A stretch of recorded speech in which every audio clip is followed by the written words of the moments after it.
we ready to go? We're ready to go. Hello. This is the Cowboys and Unicorns podcast. I'm David. And I'm Dan. And we are A little rusty. Yeah. We're out of the swing of things. I almost said the Roasted Christian podcast. Oh, yeah. This is the Roasted Christian. Oh, wait. Never mind. Taking up where they left off, I guess. Dude, that'd be hilarious. It would be really funny to take someone's podcast name and buy their domain and then just do something the exact opposite of what they wanted their podcast to be. Just ruin their legacy forever. Yeah. That would or just do the same thing. You could. Just without asking. It's like, we're gonna keep the torch. You guys quit. We're taking the torch. Jeez, guys, how could you quit so fast? Then make it randomly becomes huge. Yeah. We're like counseling like thousands of Christians every week. We're like emailing us stuff like, what should I do? And we're like, well, we're going to roast your way of thinking. Oh, yeah. And sip coffee really loud like John does. I'll try it with me. It's not good to sip scotch like that, but would we be good at roasting ideas? I personally don't think that it's really like super benefiting of anything to like do it in that form. Right. I don't think that it would be funny to try it. Somebody would give us an idea and then we'd be like, we could totally toast this, and then we just end up being nice. Yeah, we can attack that. Oh.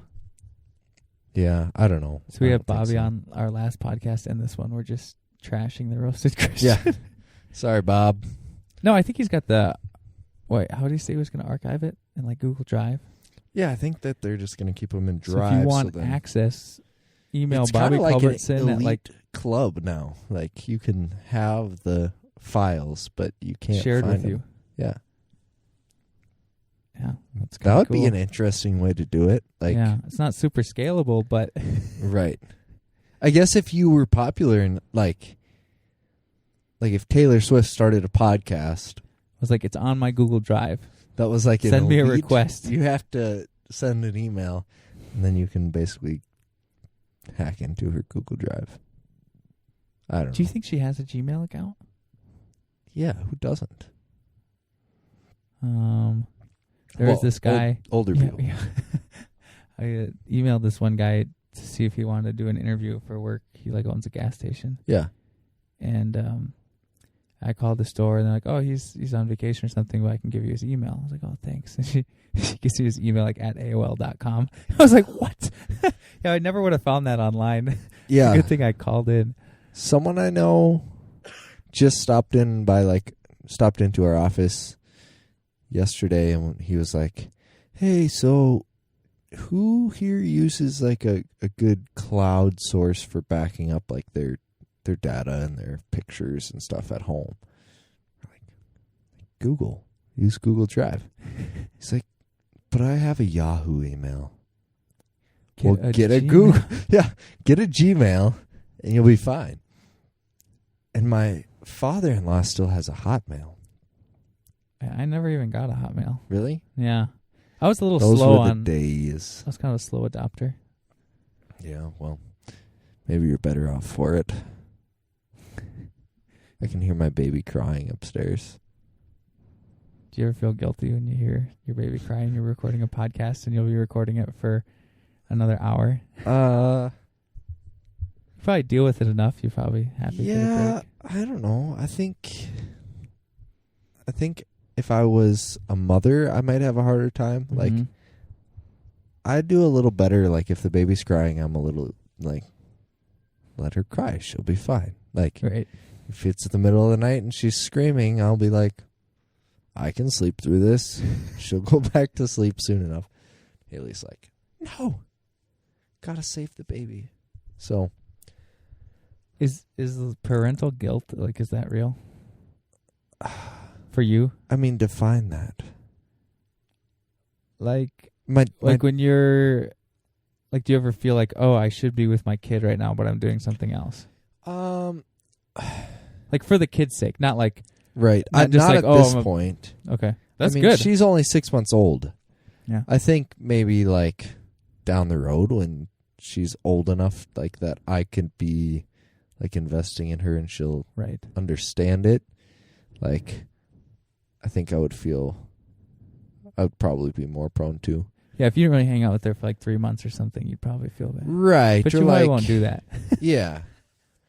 Or if you were like a workaholic and so then you were gone before she Right, woke you're up like and never 90 hours a home week. and, You're like, in the office till 10 p.m. every day. Right. She goes to sleep before you get home. Right. But I feel like, I mean, this is Morris. We don't have that much social things that we do, like, in a week.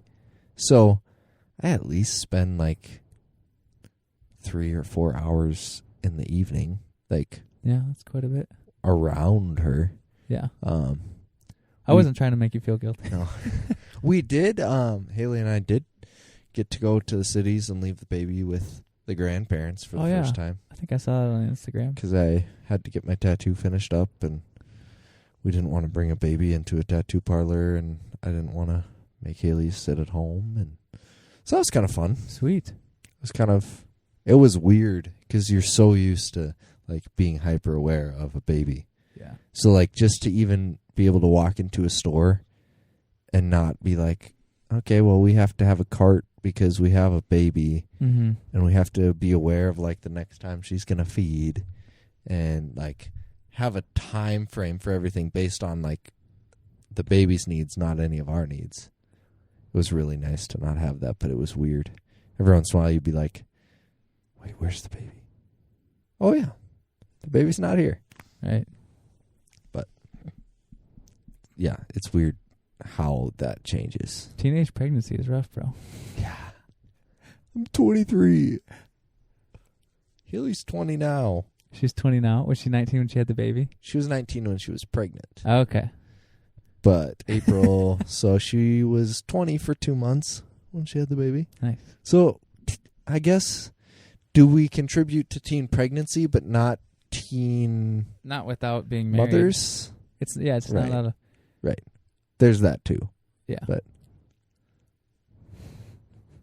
I don't know. Yeah, we're rambling. So what was the best book that you read in 2017, Dan? Oh, man. Mine, it's easy for me because I only read 7. Okay. So I was counting, and I think I read around... Some of them were small, some were big. I mean, I don't know. Yeah. So it's like around 15. okay. Yeah, 14, 15. I mean, some of them I didn't quite finish. Like, I'm halfway through a couple books Right. going into the new year. And you're like a paper book, though. Like, I actually only physically read 1. Okay. And then all the rest I listened to on Audible Yeah. in the last 2 months of the year. Mhm. I don't think people should feel bad about listening to them, though. I mean, it still it's takes... different. It's just very different. I don't think it's quite as much work as Right. reading. I think reading is more work. Right. Oh, on for paper. sure. But And it's more still, of like a, you have to be more consciously like, I'm committing to take time to do this, yeah. like to sit and read. Or I think what I really like about the audiobooks is like when I'm driving back and forth for 5-10 minutes between meetings, or like you're standing in line waiting for Redbox because the guy's taking 10 minutes. Like, I wasn't even mad because I got to listen to more of my audiobook. It's smart. It's definitely smart. So I think it's kind of cool because it's more of a passive way to be still like engaging your brain and doing things where normally you would just like be standing there or texting or looking at Facebook. You're passively proactive. Yeah. It's good. It's good. I read, I'm probably going to say this one because of recency, Yeah. but in November I read a novel called My Husband's Wife. Interesting. And, the title caught my eye. I Yeah. definitely judge books by covers. Yeah. Even some books that I enjoy, but I don't like the cover, Yeah. I like them less. Oh, for sure. Because it's like you buy a book to hold and to keep. Yeah. To hold and to keep. It's like a marriage. Till death or I don't know. It mold just sucks do if us part. it's like a nasty orange color or something with like terrible design. Right. Like, this book deserves better. But Yeah. it had a cool cover, and it was kind of a thriller. It Okay. was kind of it wasn't so much it was not like a classic mystery novel, Yeah. but yeah, there was like a couple murders and. So was it from the perspective of the woman? It was from the perspective of two women. Okay. I guess you could say both women. Yeah. And so it was just every other chapter. Interesting. And yeah, it was set up pretty cool, and I hadn't read like a lot of fiction this year. Yeah. Well, I had read some. I've been reading short stories in the New Yorker. Okay. Because I subscribe to that. Yeah. But I hadn't read a lot of like fiction books, so which I'm always worried because there's some fiction books that are insanely boring. Yeah. Like usually if it's a nonfiction book, but I like the topic, I'm going to go through with it because like, oh, I know I picked it because I like the topic. Right. But it's hard to judge from like the back cover if a book is interesting. Well, and yeah, if it's fiction and you, like some of them can be so slow starting. Mm-hmm. And so then to get enough momentum into it where then you get to the good stuff and then you're like able to cruise through the rest. Sometimes it's just too hard to get those like 5-6 chapters in. But I don't like ones with a lot of descriptions. I need like action. Setting the stage type stuff. Yeah, just like that. Like I don't need setting description. Yeah. Like I like more like character development. Yep. Action as in like what people are doing and what they're saying. Right. And then I like when you just give me clues about the setting. Yeah. Just throw in a thing here or there. Right. About like what was sitting on the table or what happened when you picked it up or.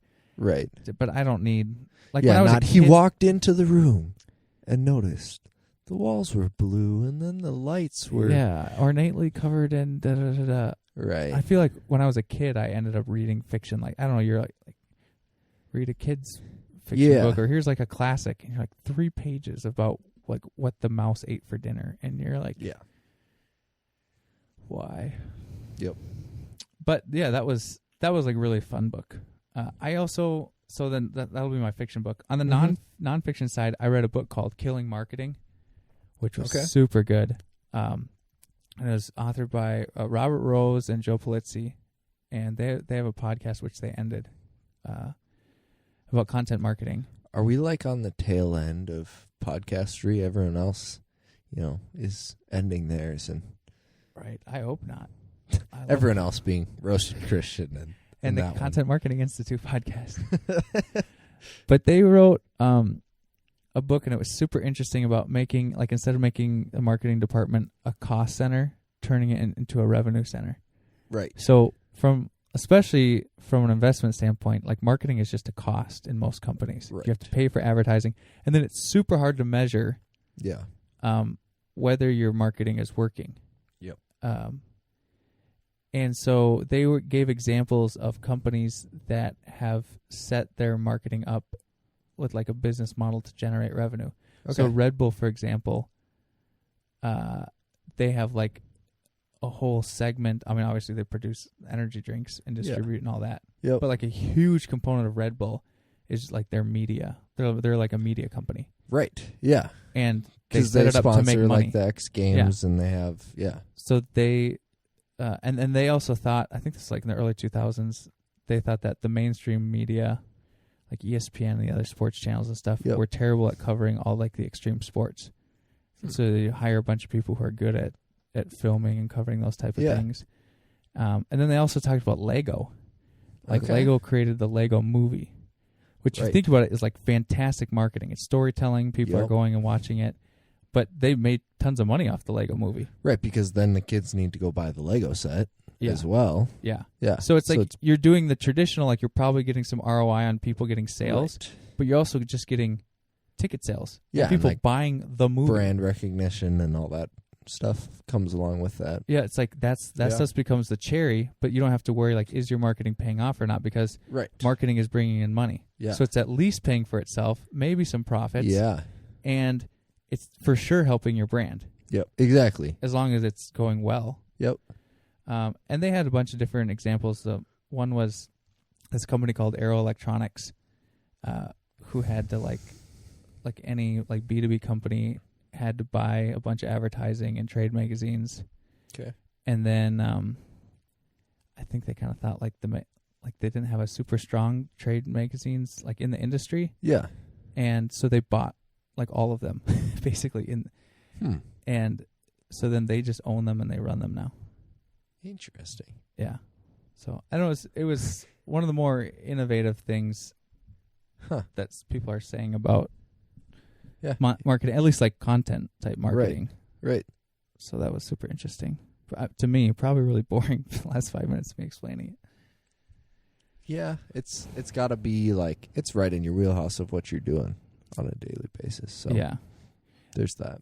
Sometimes I have little existential crises where I wonder, like I was saying before, marketing is hard to track. Yeah. Whether it's worth it or not. And then also, if you work in marketing, you're kind of interrupting people and you're sending them sales messages without actually being like responsible for the telemarketer. Right. You're sending out the messages without like actually being responsible for the like the transaction. Yeah. So sometimes I wonder if I'm just annoying people. Right. And I always want to add value. And that's like a long process. That's something I always have to remind myself, like, just every day do something to add value, whether that's like to your own company or to your customers.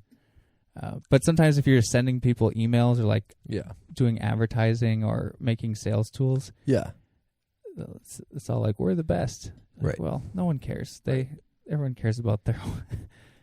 It's kind of funny, like for me, from being in a slightly disconnected, like I'm IT. Yeah, like I'm in IT, so I'm slightly disconnected from like the actual, what's the company like doing, what's the market's doing. So yeah, all of the stuff that's done on our social medias for our companies is really fun. Like whenever I see it, I'm like, oh, that's interesting. Like I never would have probably been aware of that otherwise.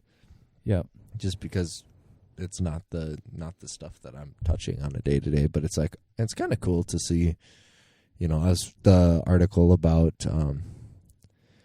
the company right here in town that does has a blending skid from Westmore. Yeah, it's like I posted that today. Yeah, I kind of figured. Yeah, we're really trying to be like, I've got a calendar on topics for built out through March. Okay, and I'm going to try to do it every quarter. Yeah, and then fill it in with content as we go along. But like Mandy and Corey have started like a 2018 marketing calendar that includes everything. Yeah. And so then the rest of us can kind of play off of that calendar with our own plans. Yep.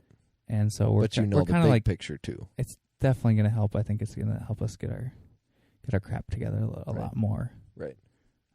So I'm actually pretty excited about that, and Mary's really been pushing it. So I think it's good. It's going to be good for the team, and then I'll also be able to show like sort of our capacity in a better way. Right. If you know like, what your big stuff you're doing through the year. We are doing all of this, so if you ask for more, we either need more resources or you'll be put on the waiting list. Or Right. Yeah. Yep. Or you can say, here's where you can this can fit in. Like you see the big picture for the year, you know your gaps. We'll have a lull week over here. And right. Yeah, that's good. Definitely exciting. Nice. Which of the 7 books of yours? Probably so. Scott Hokinson recommended Man's Search for Meaning. It's by Viktor E. Frankl. He was a Holocaust survivor. Oh, wow. And so like he was in Auschwitz and everything. So Is he dead now? I think he's dead now. Did he die in like the 90s? Right. Okay. Yeah. Yep. But yeah, he survived through the whole Holocaust, and basically the entire book is on the premise of if a man knows his why, he can always find, or almost always find, the how. Yep. So like taking it from I kind of appreciate in a strange way like those types of, when you see how terrible someone else's circumstances and the things that they survive through, just puts a good perspective for you of like, oh yeah, what are the things on a daily basis that I'm just like, oh my gosh, like this is so uncomfortable or frustrating, or even like, I don't know if I'm able to like do this, like if I have enough capacity to do it. Yep. Like even waking up at 5 a.m. like You're like, wait a second. So those, like that, just the perspective of what life was like in Auschwitz, as well as just like thinking through. So if you know your why, you can pretty much always find a how, as far as how to make it through a day or how to accomplish, and how to continue going day to day, because that why is what drives your decisions and your ability to like have purpose. Yeah. So just helps you deal with the mundane too. Exactly. Like, so it was kind of helpful for me to realize like I need to be more like aware of like, okay, what are the things that for me are purpose and meaning? Like, what are the things that are my why? And if I keep those in perspective, like in work, what are the things that help me wake up every morning? Like my why there, and what is my why with my family and all that stuff. Then I will be like, I'll have a better outlook, and I'll be probably enjoy your life more. Yeah. So or even that if it's not enjoyable, it's you'll be able to accomplish more. Yeah. So that one was really good. Actually, all the books that I read this year were really good. Power of Vulnerability by Brené Brown was really, really phenomenal. That sounds good. Yeah. I need to read. I haven't read her yet. Yeah. She's good. Her latest one is a little more liberal than I prefer. Yeah. Like just what's the title? Braving the Wilderness. Okay. So it has some really good stuff to it. So it's kind of that piece of like, don't throw the baby out with the bathwater. Just because she has some perspectives that you don't agree with doesn't mean she doesn't have good things to say. Oh, sorry. But how is she liberal? I've only listened to I think I've listened to her, maybe her TED Talk and then a podcast. So she's very obviously in some type of a boat of like, God is my like deity, but there are multiple ways to God, and I'm not saying that like the God of the Bible has to be your like spiritual. She talks about that. Right. Oh. Huh. Yeah. So she's very much on that. So a lot of her language is just really neutral when it comes to like,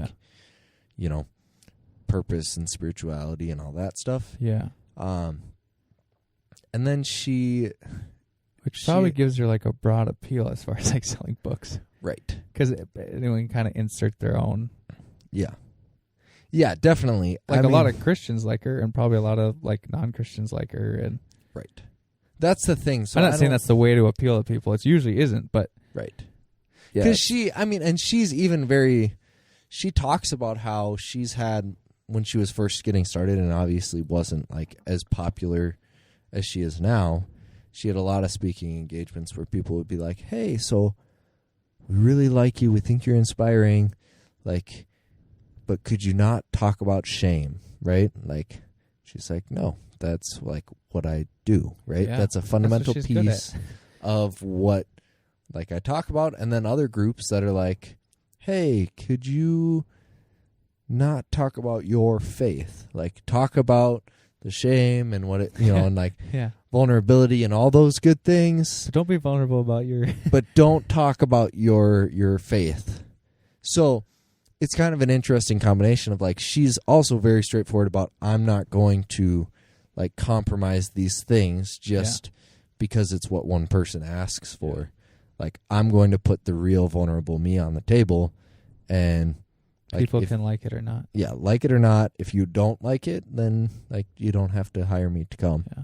So there's that. It's a strange combination of, in some ways, maybe that's what I don't like. In some ways, her writing seems wish-washy of like really good, challenging things, but then with the cherry on top of like, but there's like kind of all sorts of ways that lead to, this true belonging and meaning, and the Christian walk is where I have found it, but it, Buddha and Muhammad and all those other things could lead you there. Yeah. So it's kind of I don't know. I personally find it to be, for me, it's distracting from or like the point. But I'm sure, like you said, for other people, it gives her probably a wider audience. Yeah. And then she had a whole chapter on Well, is basically on how we sort as people, like how we sort on, well, if you're a liberal, then you fall into this whole category of what I believe liberals are, not like taking who you are as a person, you know, and all that stuff. It's just like dehumanizing, and then got into all the Black Lives Matter and all that stuff, and it was just like, you're kind of riding the big things that are going on in today. Okay, and yeah. I don't know. We've already talked like the race conversation a lot, but she basically just was like, all lives matter or blue lives matter are like illegitimate, but Black Lives Matter is legitimate because you can't tell somebody who is only like 1 or 2 generations removed from, you know, this dehumanizing that happened, like, to get over it. So they still have legitimate reason to feel like this need for, like, to be affirmed that, like, your life matters. Right. Where white people don't need that because they're white. Right. And I don't know. It seems so clunky to me when, well, I don't know. That's another. It's a complex issue. Right. So she is a very good author. Yeah. But. I think what's interesting to me, there's definitely the broader sociological like categories and history that are real and legitimate, and there's distinctions. Yeah. Between people groups and ethnicities and power and who has it and who doesn't. Yep. I think those are legitimate, but sometimes it's more interesting about. You just got shot. Hardcore. Wow. Like so much of people's personal life affects the way. Right. It's like people belong to groups, but sometimes I think we can just talking about with a label or with a group category. Yeah. You kind of smearing out the flavor of someone's life. Right. And there's a distinctness. Like your life is different than my life. Right. To like each person's individual. There's a million variables about your life and then how you responded to your life that affect the way that you think now. Right. And the same for me. Right. And I don't know, sometimes that I think like we forget about that. Right. Yeah. Yeah, I should maybe read one of her books though. Yeah, I mean, if I was going to read one, I'd say The Power of Vulnerability is it's kind of like the classic, the one. And it just has a lot of really good, basic, like, challenging things that you're like, oh, wow. I've never thought about how my family is exactly like that. And that obviously plays into our dysfunction and all that stuff. Yeah. I should probably do that. It's good. Over the New Year's weekend, I had a conversation with my brother John, and he asked me like a bunch of hard questions. And I just about like faith and different stuff and what I believe and like what I really want. Yeah. And he was like, Dan, what do you want?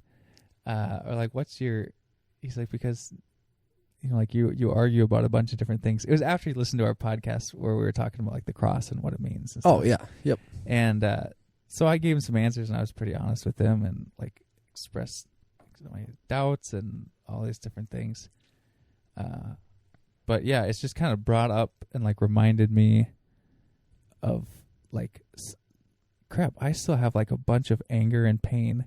Yeah. That sometimes I feel like I'm over that because I don't talk a lot about it, or I don't. Right. Like I used to complain about things a bunch and now I don't complain about them anymore. So yeah, like maybe I'm over it, or maybe like I'm above that. Right. And then sometimes somebody asks you a question in your life, or it's like somebody close to me, like my brother and or my wife, you know, discussing the same things. Yeah. And you're like, crap, am I angry, or is there like a part of me that like if I go there, I'm really not like I'm not a happy person. Like I'm not place. Okay there. But and so I've been thinking a lot about that Yeah. But yeah, it's hard. You were talking about like the guy from Auschwitz or whatever. Yeah. I was thinking, how do you go on like living a good life after that happens to you? Like, how are you not just angry all the time?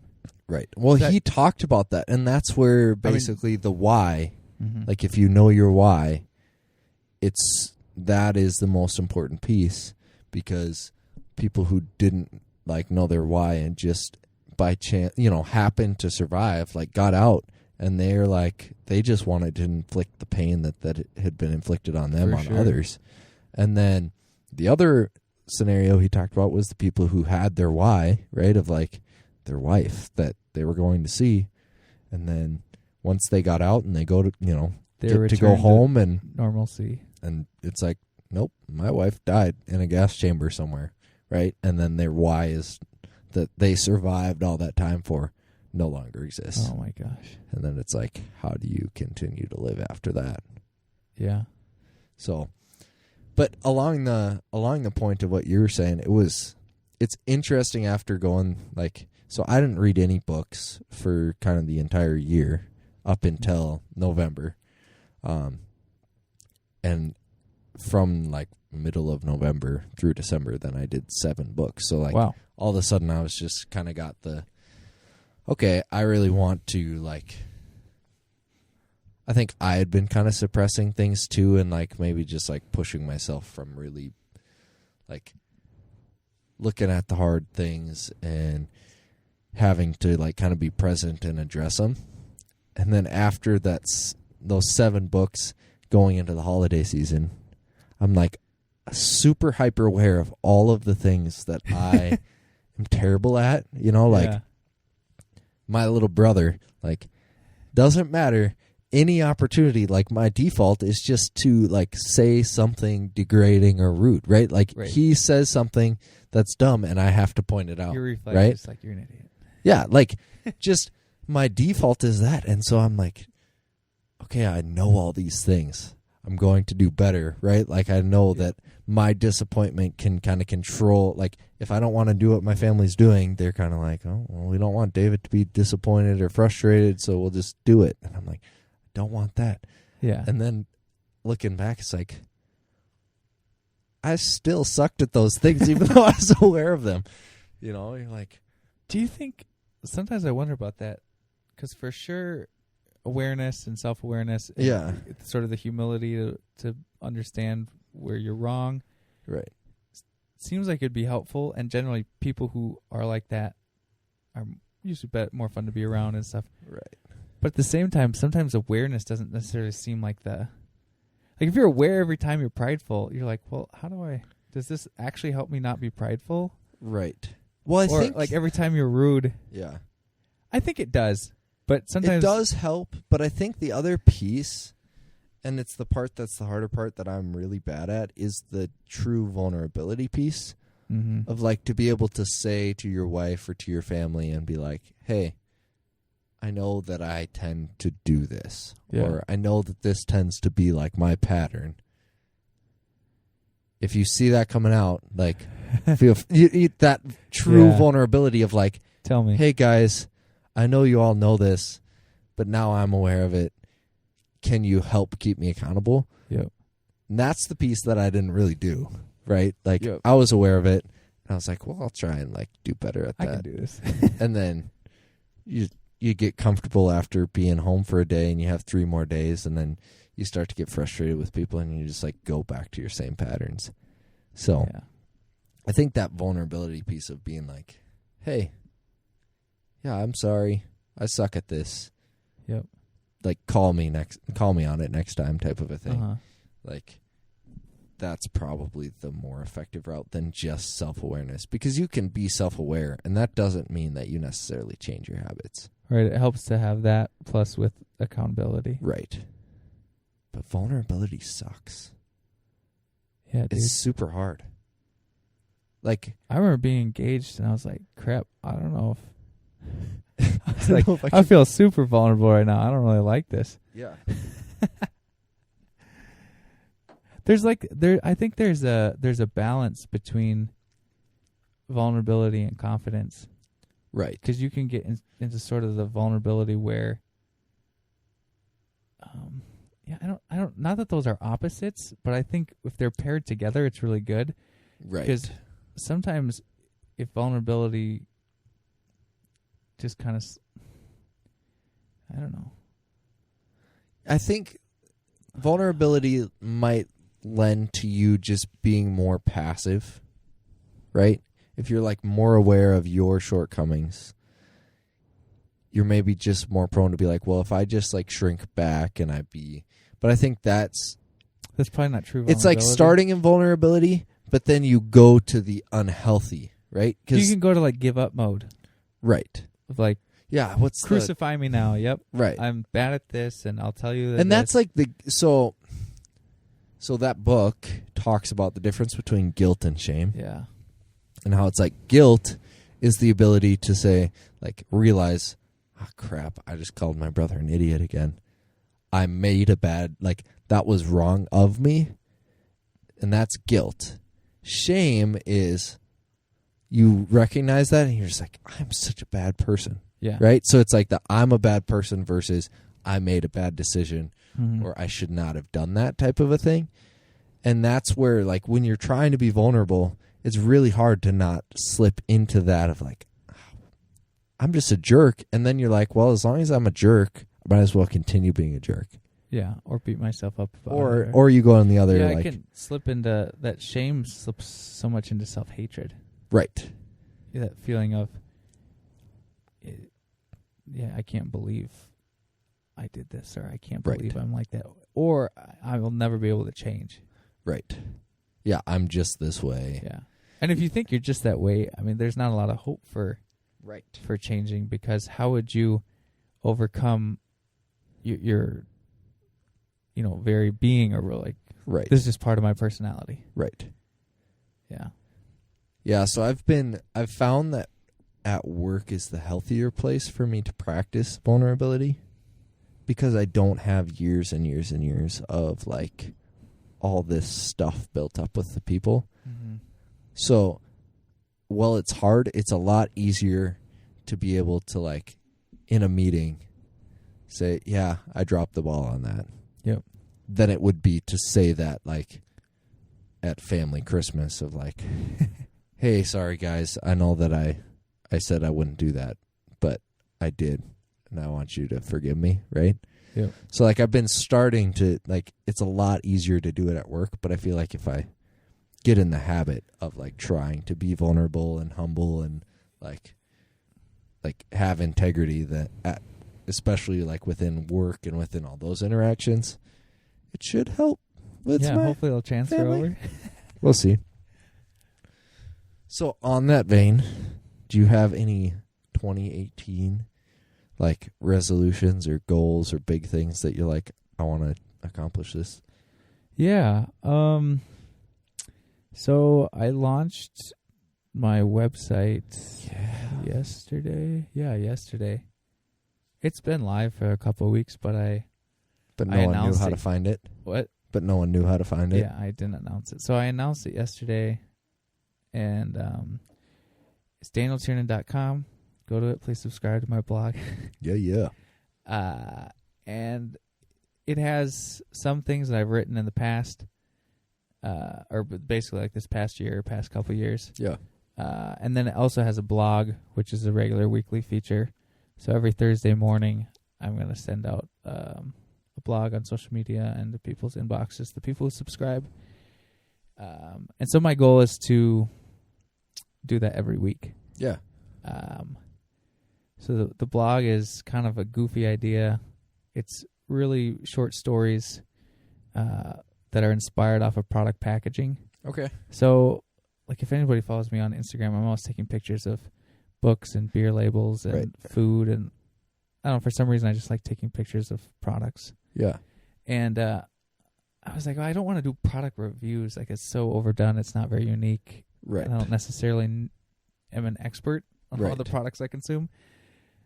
So I thought I could do just write a short story based off like an interesting label, but it doesn't have anything really to do with the product. Basically just itself. Like what it inspires in you. So the first, and a lot of it will have to do with like the imagery itself. Yeah.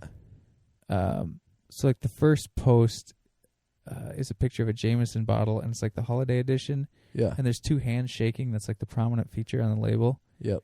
And the story I wrote was called An Unending Greeting. And it's like this silly story of somebody shaking hands with somebody for the first time and meeting them, but the one person doesn't let go. Okay. Like she does this to people, like every new person she meets, and it's just kind of like her weird thing. Yeah. And it's kind of a fun little story. It's actually, it's based on an experience I had Okay. in college, where I met this lady who was like a hall director Yeah. at UMM, and I met her at the cafe on campus. Some other people I knew, and she wouldn't stop shaking my hand. Huh. And I didn't hold on You're as long like, as the person in the story. You gotta dramatize it for effect. Yeah.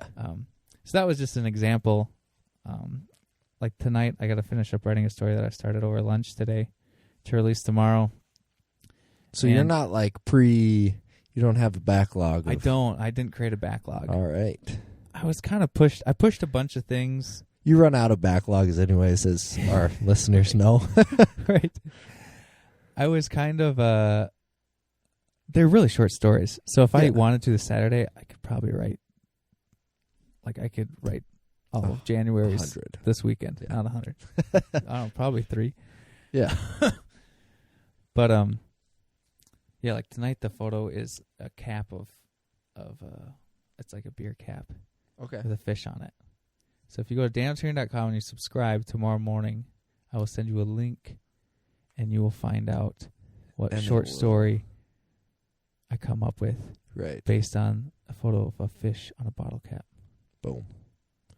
You'll actually be able to just go to danieltiernan.com and see it because this will be. But I'm trying to get subscribers so that I can send it. But subscribe so then you see the next week's story.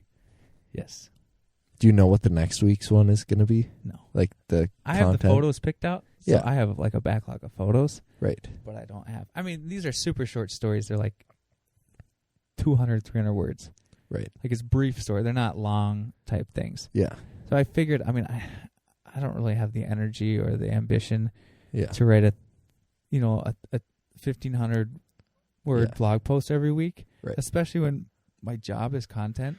Right. I kind of get sick of sitting at a MacBook and typing things into social media and WordPress. People aren't always going to have time to sit and read a big, huge blog post, but it would be entertaining to get a short, a little short story once a week that you're like, yeah. See what this is. It's as easy to read as a Facebook, like a longer Facebook post. Right. But I kind of want to do it on my website instead of just social media because that's something I can fully control. Right. And I can shoot it to people's inboxes, which I know a lot of people don't open their email, but it's a little bit more direct than maybe the algorithm changes on Facebook, Instagram, or Twitter. Yeah. Plus, you can control like the entire look and like how you want the brand of Daniel Tiernan to be versus like if you post it through a blog onto Facebook. It's like, who knows? I mean, I just also want it for like my life. So if I can say, I can tell people to go read things I've written 10 years ago. Yep. So your kids will read your stories. I know, that might be weird. Yeah. But I'm super stoked about that. I was like, man, if I do a podcast a week and a blog post a week, like I won't have any guilt about not creating things. Right. Do you ever find like I consume so much content? Yeah. Like movies and podcasts and stuff. And I need to create it too. Yeah. Because I feel like I can. Yeah. Like not when I read a book, it's like, oh, I'm just as good as this author. I'm just as good as this podcaster. I don't have that thought. Right. But I always think like, I know how to talk. I know how to communicate. I know how to take like, if I don't ever do it, especially in an age where it's practically free to create content. Right. I need to take advantage of like the history that I was born in. Yeah. And that's part of why we're doing this podcast is like. Right. Because we can. Yeah. I mean, to not take advantage of it or to only consume feels selfish and like maybe like wasting time. Right. Plus it's more fulfilling. Yeah, I mean, just to be able to even like you consume these books and these stories from people, and you get inspired by podcasts and music and all these different things. It's kind of fun to be able to, in your very own small way, like, it's probably not benefiting the book sales of The Power of Vulnerability by very much at all. Like, not enough that anyone would ever notice. But to be able to say, like, this influenced me, and, like, have the conversations about it, and be able to kind of say, hey, like, go buy that book, or go check out what so-and-so's doing, is you feel like you're giving back in a way. Yeah. You're, like, adding to the conversation. Right. I mean, with all the crappy things that people use technology for, I think we also can take for granted the fact that everyone has phones now and can take photos and write whatever they want, and people can see it. Yeah. That wasn't just like 1995. Like, that wasn't a thing. Yeah. But yeah. So DanielTiernan.com. Any other 2018 goals? I'm on my first day of Whole30 right now, which is a and that's super trendy diet. Dude, her book, the lady who wrote it, it's like #1 on Amazon right now. Really? Yeah. I started following her on Instagram. She's like killing the game. Whole30. But so I can't have alcohol. I love how I list that one first. As I drink my scotch. David drinks his scotch. I had a sniff of his 18-year Glenfiddich. No alcohol, no sugar, no preservatives, no beans, and no grains, like no gluten. So basically, I can eat meat that's not sandwich meat. So why not sandwich meat? Because it has nitrates. It has like a bunch of preservatives. So I can't just like stuff my face with bologna. Sure. So it's so like you have to meal prep. Yeah, I cooked last night. Actually, Kaylee and I cooked some meatballs from this recipe she found. Yeah. They were amazing, and I ate them for lunch today. I was like, this is way better lunch than I usually eat. Yeah. And then tonight, like, we were making a pot roast and stuff, so. And then what happens is you do this for 30 days, and then afterwards, you slowly introduce certain food groups back in, and then you kind of, no dairy. Yeah. So then you introduce dairy back in, and you see like, does it make me feel crappy, or does it adversely affect my health in some way? And then you can kind of like, I haven't really researched it.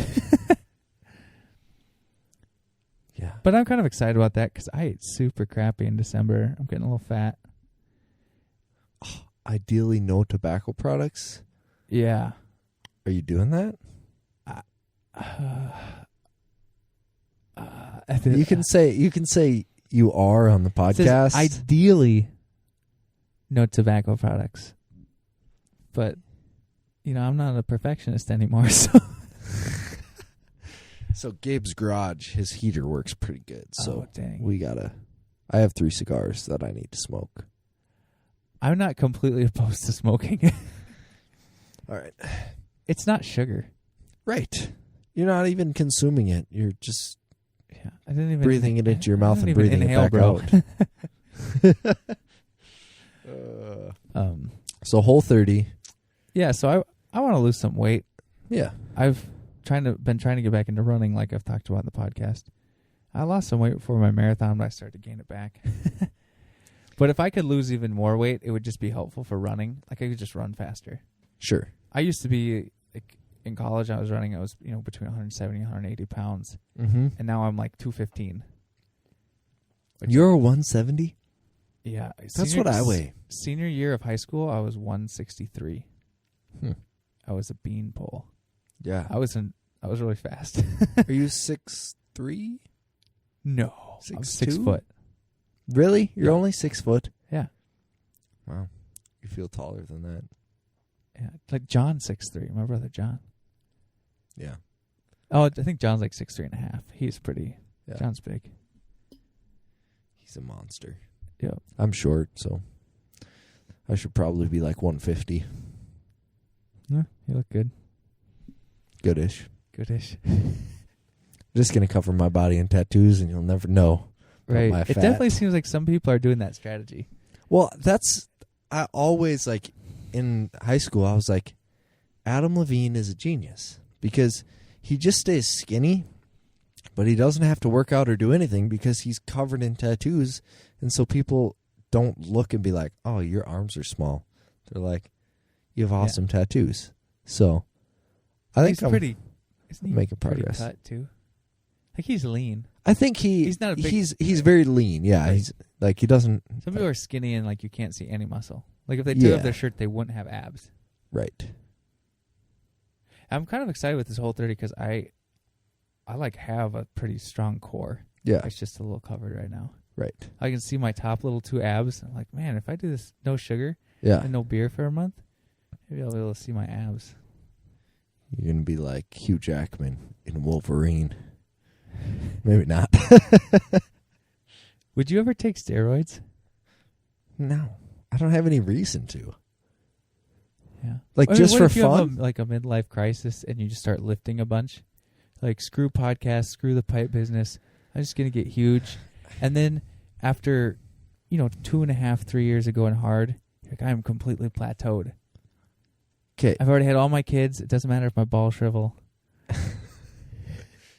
Okay. If all that happens, I've lost sight of my why in life, and I think I will be doing far more destructive things than just working out and steroids. Oh. I don't know. I have this thought that, like, maybe if I wonder what that is. My thought is, like, if something really hopeless happens to me or something, or, like, my life goes in the drain, Yeah. I have this hope that I just, instead of, like, throwing myself into reckless things, Yeah. like, I just do athletic things all the time. Like, I bury my pain in, like, either going to the gym. Yeah. Like, if you're going to do something self-destructive. Yeah, you're right. Why not, like, run 12 miles a day, which is, like, terrible for your shins, Yeah. but you'll be in shape. Yeah, that's not. I don't know if I do that. Off. I was just like, that's my hope. Well, like, that's actually probably. I guess that's not A too more off. healthy way? Because, yeah, when I was like in high school and I had like major depression, I would just run 3 miles every day. Yeah. Like that was just like Just to get you through. it would just be kind of my like push it as much as you can and feel as much pain as you can in that running. Right. To be like, okay, I can push through something. So I can push through this, so I can push through whatever else, kind of a thing. That's maybe kind of weird, but I mean, yeah, because if I got really depressed, I'd Yeah. be scared I'd just, like, eat McDonald's and drink whiskey, right, which probably wouldn't work out very well for me. right, yeah. Like it's hard to know given that scenario, right? Like everyone, Like, what if my wife dies? everyone close to you dies, It's or a whatever. terrible thought, but Right, it happens to people. right. Like in my head, I'm like, I would go take off, like move up into the remote mountains, like buy a lifetime supply of tobacco, and I would just like sit on my porch and smoke my pipe and like write a book. Yeah. But then you don't know until it happens. Like Right.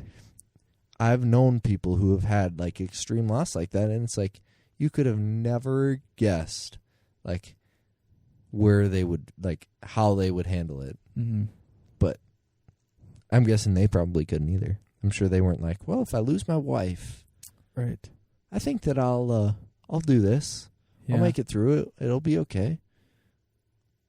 I haven't really. I'm pretty lucky. Like, I have not experienced major loss. Yeah. I mean, I only have one grandparent, but I wasn't super close to my grandparents. Right. But like my wife, like her dad died when she was 14. Right. I mean, that's something I've Yeah. I have nothing close to that. Right. Not that I'm trying, Right. Yeah. but I have nothing that, close to but- that to compare. Yeah. And so right now I'm pretty lucky. Mm-hmm. But Yeah, I only have one grandparent. But I was very close to my one grandpa. So that was like when I was 15. yeah. That was tough, but I don't want to say I haven't had any other major losses because then I'll remember. Like, Yeah. like I've had like probably 3, Yep. but nothing as extreme as like your wife or your dad, your or your like mom yeah, or like your brother. immediate family. Yep. That's someone who's like every day a part of your life, and then you're like, oh, Yeah. but took a depressing turn. I know. It's good to think about those things sometimes. The Yeah. have you heard of Gary Vaynerchuk? Sometimes The I name share sounds familiar. Stuff on. Yeah. He runs a digital agency in New York City. It's like Okay. 800 people, and he's like a motivational speaker and like big business guy. Anyways, Yeah. but he says like he's got a really dark way of being super positive in his life. But Okay. he says every morning he imagines like his wife and kids dying, and he says it sounds super dark, but he said it gives him so much perspective on his life. Because Like just to say if like that none of happened- this matters. yeah. He's like a super competitive entrepreneurial guy. Yeah. He's like running this huge company. He's a CEO. He Yeah. does massive social media stuff, flying all over the country. Yeah. You know, works like from 6 a.m. till 10 p.m. Yeah. And is super competitive, but he's just like, I just kind of put it in perspective and go like, no, I'm good. Like I already won.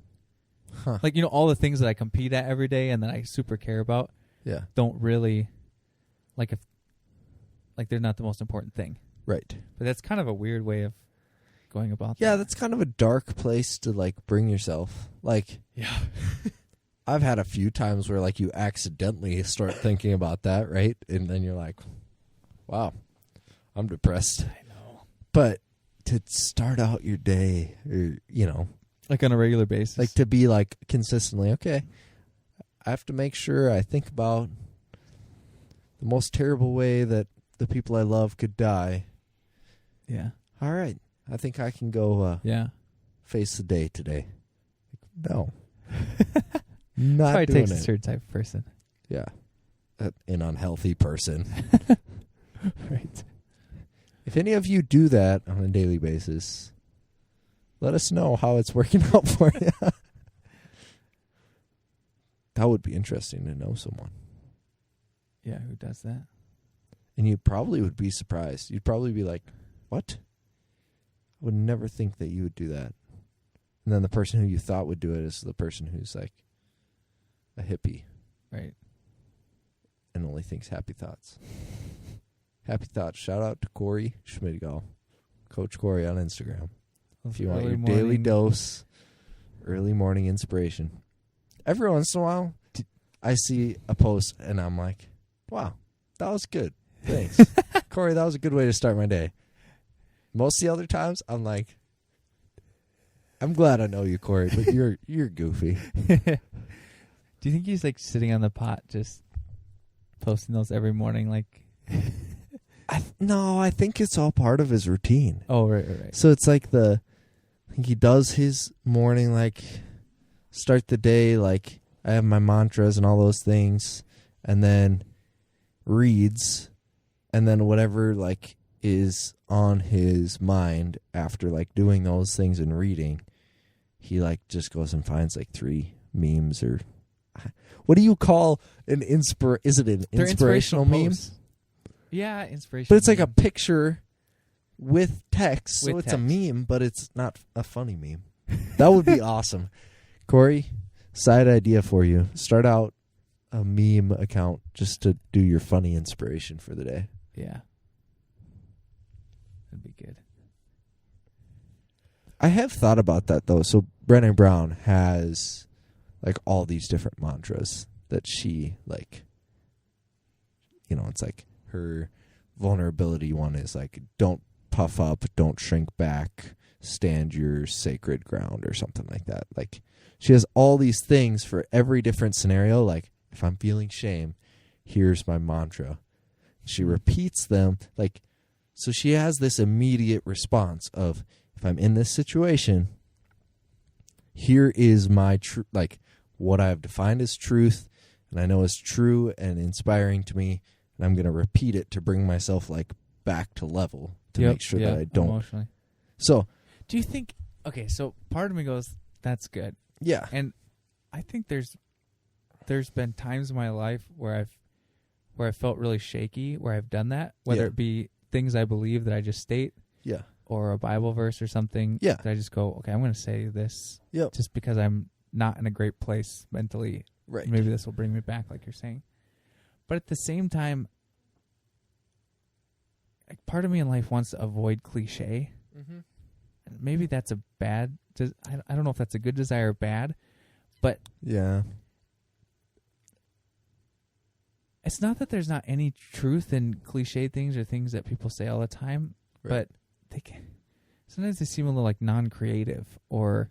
Yeah, you would definitely have to make it up. Like, you definitely would have to make it for yourself. I think you could come up with something non-cliche. And it's more just the piece, I think, of having something that you can consistently remind yourself, like, this is what I value. This is, like, how I see the world. Because then you don't, like, get down the road 6 months and you're like, oh, yeah, I was inspired by that. And I was really going to change how crappy a person, or how bad my actions can be in this scenario. And then you just, like, lose sight of it and forget about it because you just go through your day-to-day and you don't put anything in place to, like, change your patterns and your way of thinking. Yep. So I think it could be helpful. I'm not sold on it yet. I'll let you know if I start, making my mantras. But I'm thinking about it. Yeah. I mean, as long as you could edit them, which I guess if they're your own. I'll just get it, each one tattooed, like my hanging out with Dan mantra. In ink, on skin, unchanging forever.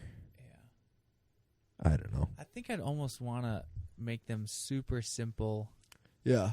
Just almost, if I was going to do it, just basic beliefs. Right. So that I could say it in a situation or I could think about it, but not.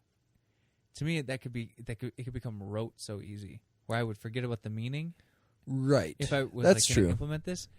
But if I think one of my beliefs is humans have value above all other things on the planet. Like, that's just something I believe in my. Right. Like, no matter what, the human I know the least or the worst human is still more valuable than, like, a tree or a dog. Right. In my mind. Or like, but not a whale. Or a whale or anything. Oh, okay. But then just like that, people have the greatest value. Yeah. You could a million ways to spin that off. Right. If you're dealing with like a priority issue or you find yourself worrying about right. material things or right. work things too much or something. Right. Yeah, I think that more than anything what I've found in the past couple months of like the start of this, you know, like reading books and being more aware is just that I need to be more proactive about my way of thinking and about like setting my expectations or setting like, here's my boundaries, instead of just being assuming and being like, well, I know what I value and what's good and what's right. And so when the situation comes or like day to day, like I can stick to it. Instead, like being proactive and actually like laying those things out. Like I think of one of the managers in our company talked about how he just has the rule of like he doesn't work past 6 o'clock. Yep. Just for his family's good. So it's like that's a super simple thing. But I could see like right now I don't work past 6 o'clock. Like I'm like, if I need to work more, I'll go in the morning and I'll go early. But I could see, right, you get into the crazy months of projects and big things going on, and then suddenly you're not present for your family, and you're working till 8 o'clock or 9 o'clock. And I don't like working enough to ever work that hard. Okay, right. Sorry, I interrupted. Yeah. I could see that happening for me, so I was like, you know what? I think I'm just going to take that and be like, okay, no matter what, I'll go home by 6. Yeah. And if I need to do something, then I have to go in at 5. Like, if it comes down to it, spend my time and just change my, like, sacrifice my own comfort by not sleeping as much versus sacrificing family time. My, like, what my family needs. Yeah. That's good. I don't know. I worked till 8 once. Yeah. When I was in sales, I ended up having to work later because it was more the type of things where it's like projects would come in later in the day of like, hey, you have to get this quote out. Mm-hmm. And so then you would have to do it like, okay, whatever it takes. Now I'll work like, I can look at my stuff and say, I have this deadline for this project and I'm not going to get it done if I just work from 7 to 5. And so then I just have to look and be like, okay, I could go in for a few hours on a Saturday morning or I could go in early. Yep. But it's not like, at least in general, there's not that surprise of like, oh, hey, by the way, you know, it's 4 o'clock and you need to send this out by 8 p.m. So, right. And I haven't worked. Well, I take that back. In the evening, I do work sometimes. I'm a terrible person. No, you're not. You're just a hard worker. Anyways, we're rambling. We've been rambling for a while. We've been rambling the whole time. This has been super relaxing, though. It's been a relaxing podcast. Yeah. Hopefully people think it's good. Hopefully people haven't abandoned us since we have been kind of spotty. The fact that we're recording it gives... Oh, I forgot my thought. Are you going to give me a mantra? No. The fact that like I feel productive because we're recording it, even if what I'm saying isn't that productive. Well, like I immediately feel justified. I tend to do this where like when I've been reading these books and I've been thinking about these things, I'm like, Dan and I need to do a podcast so I can like actually like speak out some of these thoughts, because for whatever reason it's easier for me to just jump into that type of like, here's the things I've been thinking about on a podcast than it is for me to just to a random, you know, not a random person, but like people that I spend time with be like, hey, so I've been reading this book and I've been thinking about this. Feels like it's easier in this. Well, the thing is, when you, like if you have a sibling or a spouse or whatever, to tell them, like if you have that conversation, that's going to be like 3 minutes or 5 minutes. Even if I'm reading a book and I have an idea and I explain that to my wife for 5 minutes, I feel like I'm done. Right. Not that like I'm just doing it to do it. Yeah. But she probably doesn't want to. I mean, she'll say something back, but it's podcasts are, you sit down and you say, okay, I'm going to listen to you, whatever you say for the next hour and a half. Right. I'm going to listen to you. That's rare in. Yeah, that is true. In just the day-to-day life. Yeah, it's kind of like, okay, so if I've been thinking about this, you are now my captive. Mm-hmm. Or even if you turn it off, I still said it, so it's out there. Yeah. But I'm saying us. Yeah. And the people that come on our show. Right. It doesn't feel like a commitment because it's fun and you're recording it and it's cool. But it sort of is a commitment to carve out that time and to sit and listen. Well, yeah, it's very good practice of like being able to like, I'm super bad within conversations of like, you start saying what you're saying and I jump to the assumption of what you're going to say. So I already am thinking about what I'm going to respond. But podcasting, it's like, no, because you're going to talk for 10 minutes and then you're going to like be like, so I don't know, have you ever thought about that? And it's something to the middle of your conversation. So if I'm not listening, I'm going to be like, you're not going to know what's going on. Sorry. It makes you catch yourself. Yeah. Because you'll be talking. Yeah. And I'll be thinking of the thing I want to say next. Right. And then I'll realize I'm not listening to you and I go, right. Just like you're saying, I need to listen.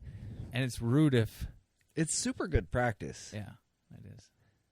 So thanks everyone for being our practice in communication and listening skills. The book I'm reading right now is called Extreme Ownership by Jocko Willink. Yeah, I've heard of him and heard of the book, but I've never. It's actually really good. So, I mean, it's kind of funny because they're both like SEALs. So it's Jocko Willink and I forget the name of his. So they were both on the SEAL team together. And so they co-wrote it, and they have a business where they like go like do consulting for like everywhere from the Army to businesses on like what it means to be a leader. And it's all around this like concept that a leader takes extreme ownership for everything. Yeah. So it's kind of cool because they're taking like their time in Afghanistan, and they'll like talk through this entire like scenario of like, I was in charge of these men. We had this mission to go into this city, you know, do such and such. It went wrong this way. Like, then all these people had to come, and I had to have this review. And in the end, I had to say, yep, it was my fault. Whoa. Even though you're just basically putting together the plan, and there's 100 different teams doing different things, and it's this team that like friendly fired at this person. Like, he learned that like the extreme ownership lesson like grew from that scenario. That's like a friendly fire. And at the end of it, like when he looked at all the facts, and he was like, where did it go wrong? And he's like, so this guy did this, and they didn't communicate this. He's like, I can't pin it to one person, and I'm the leader, so it was my fault. Whoa. And so the entire book is like war scenarios, and then some like cool scenarios of actually talking about, like one was about VP of manufacturing, and like how he had been trying to implement this plan, and you know, it's like, well, the executives and the board aren't on board with it, and they don't like, I haven't accomplished what they want because I keep telling them this is what we need to do, and they keep pushing back. And, you know, just basically realization of, well, you have to take ownership, because even if they push back, you committed to do this and you haven't, so it's your fault. Mm-hmm. Like, do you ever look at leadership roles, or you kind of see, okay, what would real leadership look like? Yeah. And just go, maybe I just want to be a worker. No, I definitely want to be a leader. But that's just the way that I am. Right. Like, I am hypercritical of leadership type stuff, but I still like understanding all the things that come with it. I'm like, right. Yeah, I would love to be able to be a part of leading. Yeah. In something. Part of me goes like, that sucks. Like, I don't know if I'd want to, like, if a good leader takes ownership for things and the buck stops with them. Right. Like, that brings like a gravity to it. Right. That goes like, oh, it's not glamorous. It's, you have to listen more. You have to be more humble. Right. You have to put up with more crap. If someone makes a mistake, it's not their fault because they didn't listen to you. It's your fault because you didn't make sure that you communicated clearly. Right. Right? Like, yeah, I'm just saying that's like a lot of responsibility and not easy. Yeah. I'm not saying I wouldn't ever want to be a leader or manager or something. Right. But it's there's a ton of weight with it. I wouldn't want to do it crappily. Like, I really wouldn't want to do it crappily. Right.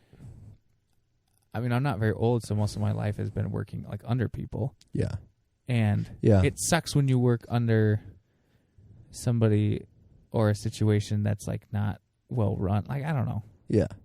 Yeah, I think I've had, maybe it's just the fact that I've had enough experiences with like growing up in the church, being a part of like all this responsibility gets put on you as like a pastor's son, as part of like a small church where it's like, yeah, you're the oldest in the youth group, therefore you're going to be like a student leader of the youth group, and like all these things, and all these times where I've seen poor leadership, and it's like, I feel like I'd have something to bring to the table in all those situations. Like, okay, like I can understand why it went wrong, and not necessarily like if I had been doing it, I would do it better, but if I had been a part of it, I think the outcome could have changed.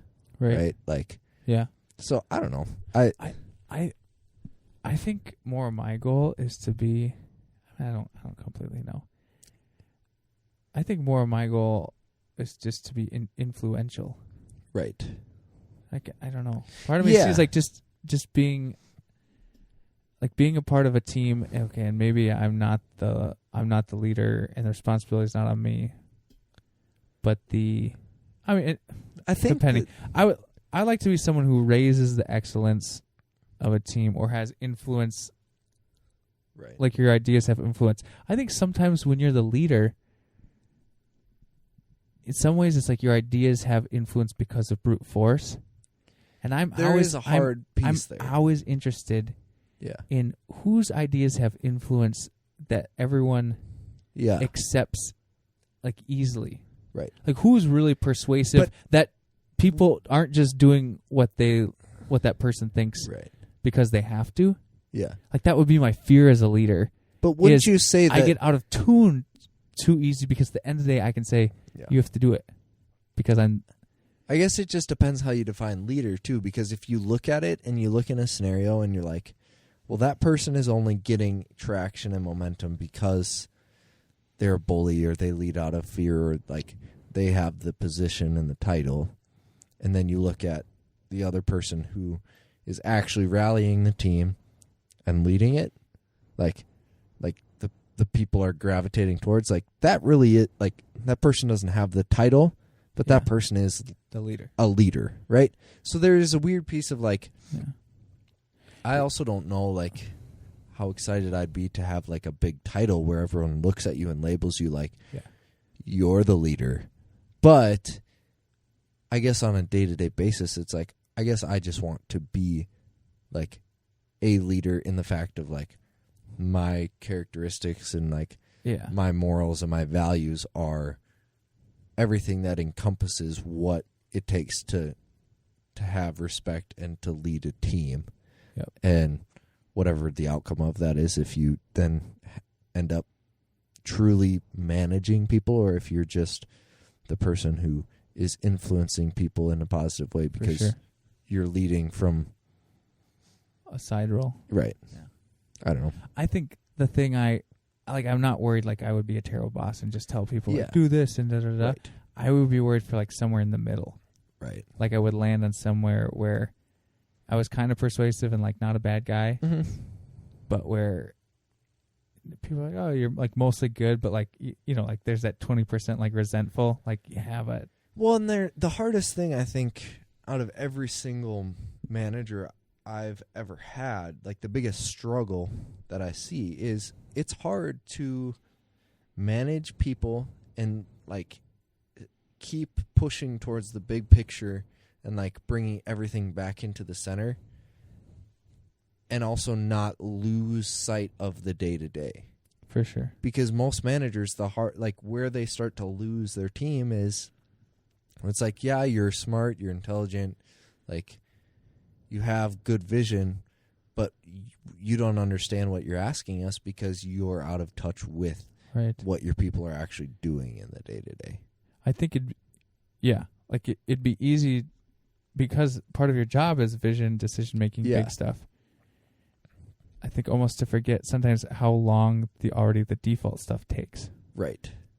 That would be my biggest concern with being like in a true management type position is that like you would get too wrapped up in the day-to-day things that are required of your title that you would get out of touch with like, okay, what's my team actually doing? Like, do I even still understand how their processes work and how when I ask so-and-so to do this, like, and I thought that it should be something quick, or in my mind I was like, oh, this is no big deal, but I don't understand his processes, and therefore I'm asking him to do something that's going to keep him here till 8 thinking it's going to take 10 minutes. Right. And then it builds all sorts of unhealthy stuff and resentment. And so, I don't know. Maybe someday when we're managers, we'll figure it out. Probably someday. So, if any of our bosses are listening, just kidding. We want to be managers in 5 years. 3. David wants to be a manager in 3 years. All right. Ow. I got shocked again. Your microphone's killing you. I think it's the blanket that I'm sitting in. Thanks, everybody, so much for listening to this. If you're still here, go to DanielTiernan.com and the CowboysAndUnicorns.com. Yep. Subscribe to all the things. Like us on Facebook. Rate us on the iTunes. I almost Follow us said on the Twitter. YouTubes, but We're terrible at Twitter. that's because I hate Twitter. But I post a link to the episode every third time. nice. Keeping them guessing. Twitter is so noisy. Alrighty. Have a great night. This has been the Cowboys and Unicorns podcast. He's Dan. I'm David. Bye.